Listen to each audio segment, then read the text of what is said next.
Dude, what is going on? What is going... Okay. So when I seek out videos to react to, you know, I type some keywords into the YouTube algorithm and then, you know, decide what I want to look at, you know, some titles that sound interesting. Maybe I like hover over some part. I do not pre-watch the videos, but I'll like hover over part of it and get an idea of what's in the video. So I know like I'm going to be looking at the same 10 things I always look at, or like, oh, maybe this video has something new or interesting. Something that I keep forgetting to check is the length of the video. Because this video that I wanted to react to because I hovered over and it looked interesting is an hour and 25 minutes long. I think it's one of those things where they combine the videos. Like, these are a bunch of different videos made by this channel. So we'll watch the first one, I guess, and then see where we want to go with that. The first one is supposed to be, the title is Horrifying Sea Monsters That Could Easily Defeat the Megalodon. So let's see what the first one's all about, and we can decide what we want to do from there. 5 spot, we have the Yeti crab. Living in the waters near Antarctica, these fuzzy little crabs have hairy lower Okay. Horrifying sea monsters that could easily defeat the Megalodon. And we're starting with this. How big is this thing, for the record? Yeti crab. How big is this? Oh, okay. Wait, no, that's not it. How big is the one that she's talking about? 6 inches. Bro. This thing is like this big? Bro. Come on.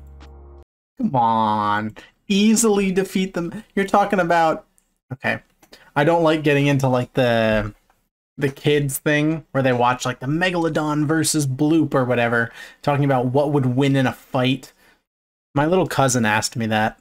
My little cousin was like, oh, you like sharks? And I was like, yeah, sharks are cool. And they're like, who do you think would win? A Megalodon or... Who was it? Was it Godzilla? I think it was the Megalodon versus Godzilla. I think that was what my little cousin asked me.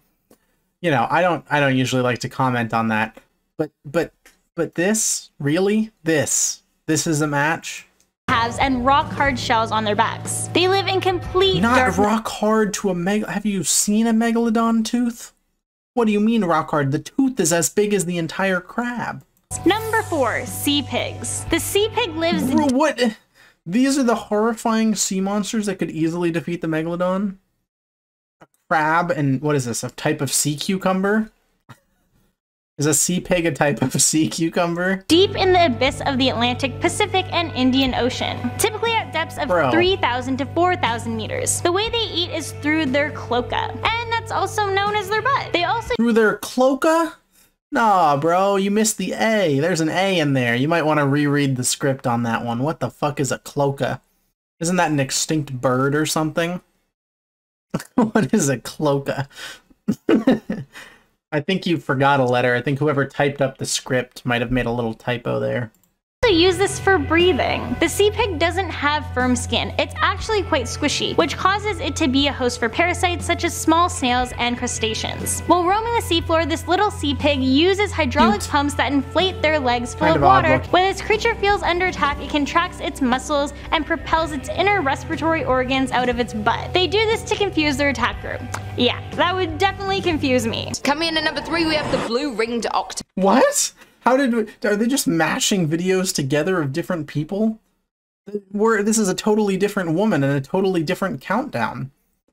This is a horrifying sea monster that could easily defeat the Megalodon? A blue-ringed octopus? I suppose the Megalodon couldn't eat it. Does that count as it being defeated? They would just have to leave each other alone? She definitely didn't go to Yale. Don't make assumptions. Maybe she went to Yale. If I show up with a Princeton t-shirt, are you guys going to tell me I didn't go to Princeton? She got fired for saying cloaca. Mid-video, they think they swapped her out. She said cloaca on the second one, and the director was like... They just swapped someone else in for the third one. Octopus. This creature is beautiful looking and easily recognizable due to their yellow skin and blue and black rings, but it's one of the deadliest species of small octopus in the ocean, and scientists have even classified them as one of the world's most dangerous animals. To the eye, this creature is beautiful, but they just bought voice actors for $5 with a 250 word limit on Fiverr. You're so right. It was probably less expensive to get 2 different people with a 250 word limit than it was to get one person to do a 500 word limit. That makes sense. That's why they had to keep everything concise. But their blue and black rings around their bodies change dramatically when they become threatened. No touch. It's pretty dope looking. You gotta give it credit. It does warn you that it has poison. It's not keeping it a secret. Like, even if I didn't know, I would look at that thing and say, maybe I shouldn't touch it. Maybe I shouldn't touch that. They carry enough venom in their bodies to kill up to 26 humans with just a few minutes. Within just a few minutes. These terrifying sea... Did they forget to cut out her set? Oh no. She said it twice. The editor forgot to cut it out. 6 humans with just a few minutes. Within just a few minutes. Aw, she didn't like the way she said it the first time, so she said it again, and they were supposed to cut it out. She's getting fired, too. Oh no, number 2 is gonna be someone else. The first girl made it through 2 animals, and then she said cloaca. This girl said the same thing twice. Be extremely careful when in the ocean. Be sure to watch out for these terrifying creatures. They when would be easy. The ocean? Which ocean? Where? Where do I need to be careful? Anywhere in the entire world, I need to be careful of the blue-ringed octopus. Better to be safe than sorry, I guess. Easy to see due to their bright colors, but if spotted, swim away fast before you get attacked. Coming in at number 2, the box jellyfish. No way! She got to say number 3 and number 2. They're letting her have a second chance? Holy shit. She got away with a warning. She gets to... Yes, this is still time-stamped as Yeti crab. She got away with a warning. Alright, as long as she doesn't mess this one up, she may be able to keep the job. This is a species of jellyfish that usually tops the list of the most dangerous sea creatures in the world. Oh, you're so right. It was the editor's fault. They fired the editor. Oh, it's because she went to Yale.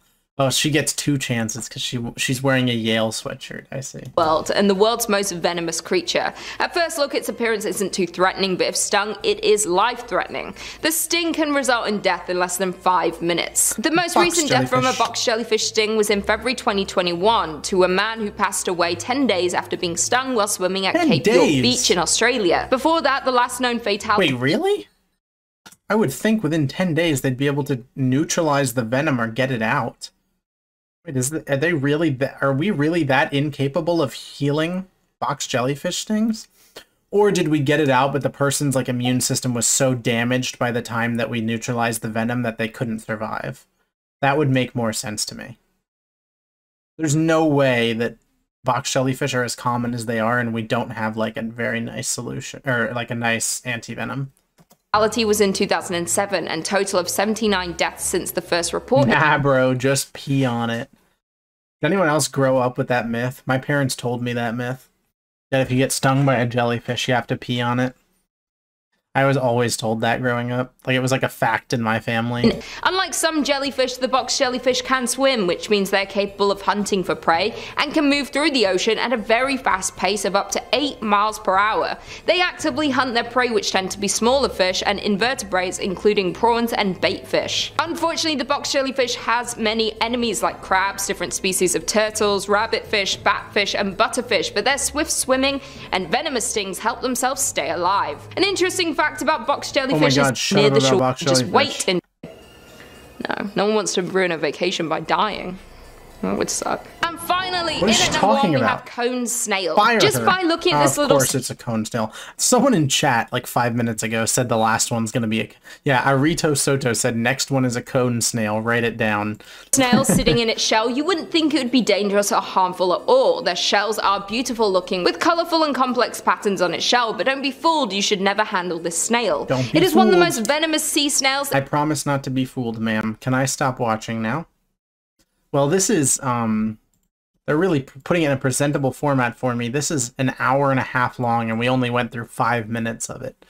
So there's potential for future reacts here, I suppose. I don't particularly want to watch more at the moment, but who knows? Okay, this is separate from that, but I was just... No one wants to... I was looking, I scrolled down slightly for the comments. Girl in the first video is a baddie. I think I'm in love. Laughing emoji. Good content though. The only other comment? Why? I'm gonna upvote that comment. Agreed. Why?